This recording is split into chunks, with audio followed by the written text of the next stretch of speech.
ಓಂ ಹ್ರೀಂ ಭೈರವಿ ಕ್ಲೌಂ ಹ್ರೀಂ ಸ್ವಾಹ. ನಮಸ್ಕಾರ.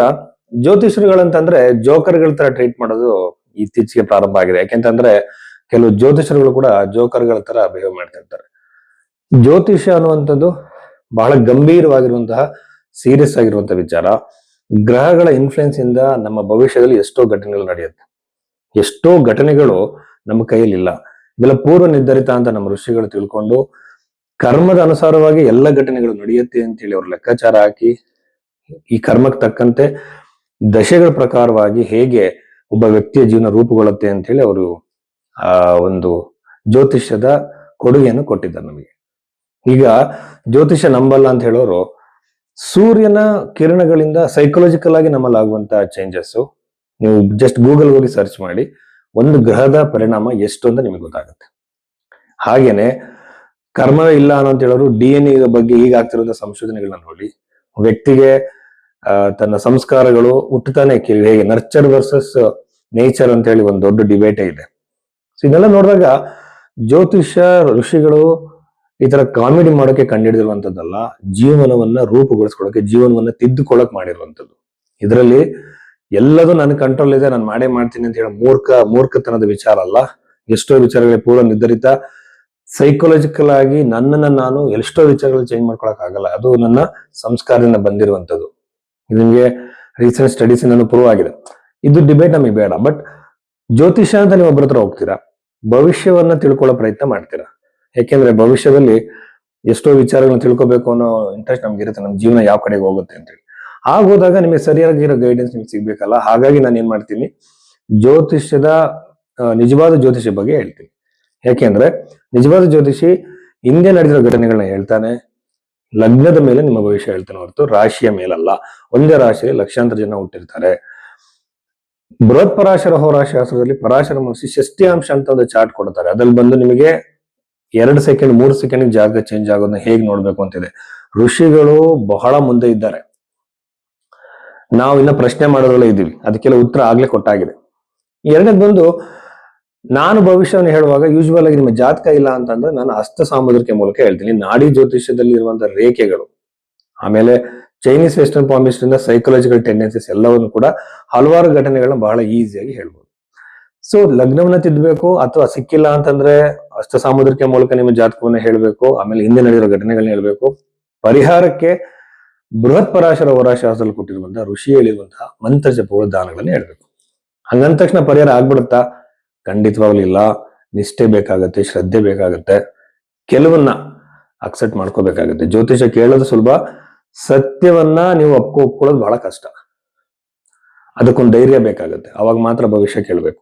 ಸೊ ಇಷ್ಟೆಲ್ಲ ಸೀರಿಯಸ್ ಆಗಿರೋ ವಿಚಾರಗಳಿದೆ. ಸೊ ಈ ಬಗ್ಗೆ ನಿಮ್ಮ ಜಾತಕವನ್ನು ನೋಡ್ಬೇಕು ಅಂದ್ರೆ ಖಂಡಿತ ನ್ಯೂಮರಾಲಜಿಸ್ಟ್ ಗಳ ಹತ್ರ ಹೋಗ್ಬೇಡಿ. ಸಂಖ್ಯಾಶಾಸ್ತ್ರಜ್ಞರು, ಆಮೇಲೆ ಕರಂಗುಲಿ ಮಾಲ ಬಗ್ಗೆ ಹೇಳೋರು, ಜಮ್ಸ್ಟಾಸ್ ಹೇಳೋರು, ಹೆಸರು ಚೇಂಜ್ ಮಾಡ್ಕೊಳ್ಳೋರ ಹತ್ರ ಹೋಗ್ಬೇಡಿ. ನಿಮ್ಮ ನಿಖರವಾದ ಭವಿಷ್ಯದ ಬಗ್ಗೆ ತಿಳ್ಕೊಳ್ಳೋಕೆ ಜಾತಕವನ್ನು ಅನಾಲಿಸಿಸ್ ಮಾಡಬೇಕಾಗತ್ತೆ. ಅದಕ್ಕೆ ಟೈಮ್ ಹಿಡಿಯುತ್ತೆ. ಸೊ ಆ ಟೈಮ್ಗೆ ಒಬ್ಬ ಜ್ಯೋತಿಷಿಗೆ ನೀವು ಗೌರವ ಕೊಡ್ಬೇಕಾಗತ್ತೆ, ವೆಯ್ಟ್ ಮಾಡ್ಬೇಕಾಗತ್ತೆ. ಸೊ ಆ ಬಗ್ಗೆ ನೋಡೋಕೆ ನೀವು ಭೈರವಿ ಅಷ್ಟೋದಲ್ಲಿ ನೀವು ನಿಮ್ಮ ಜಾತಕವನ್ನು ಕಳಿಸ್ಬೋದು. ಇದ್ರ ಪ್ರಕಾರವಾಗಿ ಆ ಅನಾಲಿಸಿಸ್ ಮೂಲಕ ನಾನು ನಿಮಗೆ ತಿಳಿಸ್ಕೊಡ್ತೀನಿ. ಸೊ ಇಷ್ಟು ವಿಚಾರಗಳಿದೆ.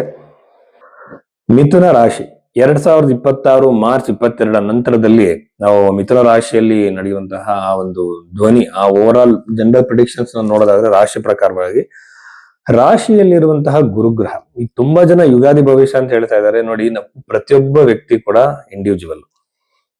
ನಿಮ್ಮ ಮನಸ್ಸು, ನಿಮ್ಮ ವ್ಯಕ್ತಿತ್ವ, ಎವ್ರಿಥಿಂಗ್, ನಿಮ್ಮ DNA ಎಲ್ಲ ಕೂಡ ಇಂಡಿವಿಜುವಲ್. ನಿಮ್ಮ ಹಸ್ತರೇಖೆಗಳು ಇಂಡಿವಿಜುವಲ್. ಹಾಗೆ ಜಾತಕ ಕೂಡ ಇಂಡಿವಿಜುವಲ್ ಆಗಿರುತ್ತೆ. ಒಬ್ಬರಾಗಿ ಇನ್ನೊಬ್ರು ಇರೋ ಸಾಧ್ಯನೇ ಇಲ್ಲ. ಈ ಬಗ್ಗೆಯಲ್ಲಿ ನಾವು ನೋಡಿದಾಗ ಒಂದು ಹೊಸ ಸಂವತ್ಸರ ಬಂದ ತಕ್ಷಣ ಎಲ್ಲ ಬದಲಾವಣೆ ಆಗಲ್ಲ. ವರ್ಷ ಫಲವನ್ನ ನೋಡೋದಕ್ಕೆ ಬಹಳ ಮೆಥಡಾಲಜಿ ಇದೆ. ಸೊ ಆ ಬಗ್ಗೆಯಲ್ಲಿ ಇಂಡಿವಿಜುವಲ್ ಆಗಿ ನೋಡ್ಬೇಕಾಗತ್ತೆ. ರಾಶಿ ಫಲದಲ್ಲಿ ನೋಡೋದಾದ್ರೆ ಮೊದಲನೇದಾಗಿ ನನಗೆ ಅನಿಸ್ತಿರೋದು ಬಹಳ ಪಾಸಿಟಿವ್ ಆಗಿ ವಿವಾಹದ ಸಾಧ್ಯತೆ. ಗುರುಗ್ರಹ ವಿವಾಹಕ್ಕೆ ಕಾರಕನಾಗಿರುವಂತವನು ಸಪ್ತಮಿಯೇ ಚೆನ್ನಾಗಿರೋದ್ರಿಂದ ಖಂಡಿತವಾಗ್ಲೂ ವಿವಾಹದ ವಿಚಾರದಲ್ಲಿ ಬಹಳ ಒಂದು ಜಯವಾಗುತ್ತೆ. ಅಂದ್ರೆ ಸಂಬಂಧಗಳನ್ನ ಹುಡುಕ್ತಿರ್ತೀರಾ, ಸಂಬಂಧ ಬರ್ಬೋದು, ಮದುವೆ ಆಗ್ಬೋದು, ಎಂಗೇಜ್ಮೆಂಟ್ ಆಗ್ಬೋದು. ಕೆಲವರಿಗೆ ತುಂಬಾ ಸಡನ್ ಆಗಿ ಇಮಿಡಿಯೇಟ್ ಆಗಿ ಮದುವೆ ಆಗೋ ಸಾಧ್ಯತೆಗಳಿರುತ್ತೆ.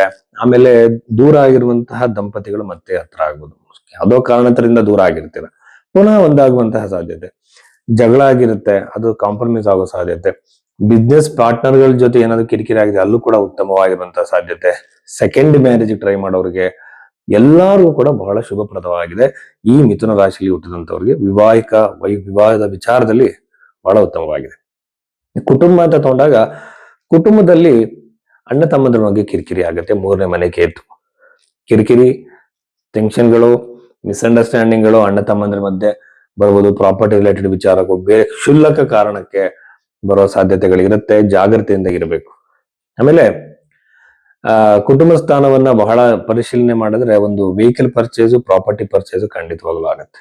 ಯೂಶುವಲ್ ಆಗಿ ಶನಿ ಮತ್ತೆ ಶುಕ್ರ ಇದ್ದಾಗ ಲ್ಯಾಂಡ್, ಕೃಷಿ ಭೂಮಿ ಖರೀದಿ ಜಾಸ್ತಿ ಆಗುತ್ತೆ. ಆಮೇಲೆ ವೆಹಿಕಲ್ ಖರೀದಿ ಆಗುತ್ತೆ.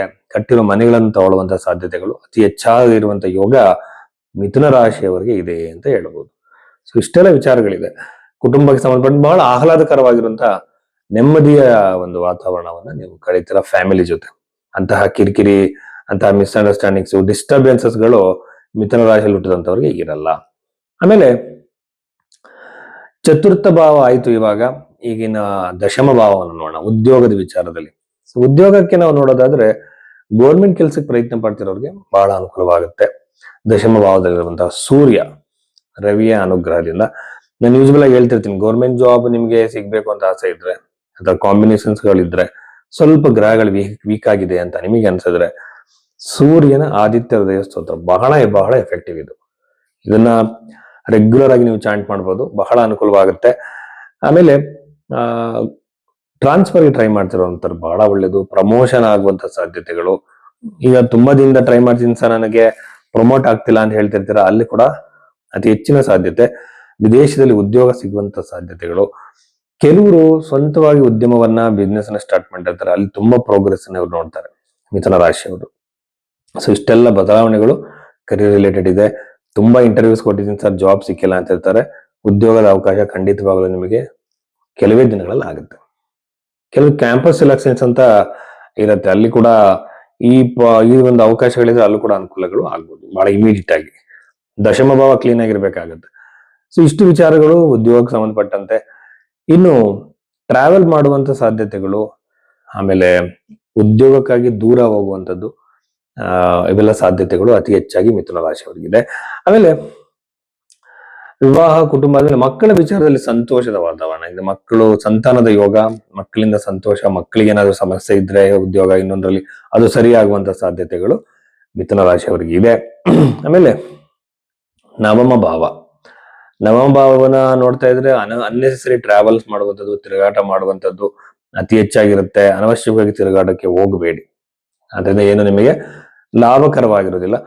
ಆರೋಗ್ಯದಲ್ಲಿ ವಿಚಾರದಲ್ಲಿ ಮಾತ್ರ ಸ್ವಲ್ಪ ಸಮಸ್ಯೆಗಳು ಕಾಣಿಸ್ಕೊಳ್ಳುತ್ತೆ.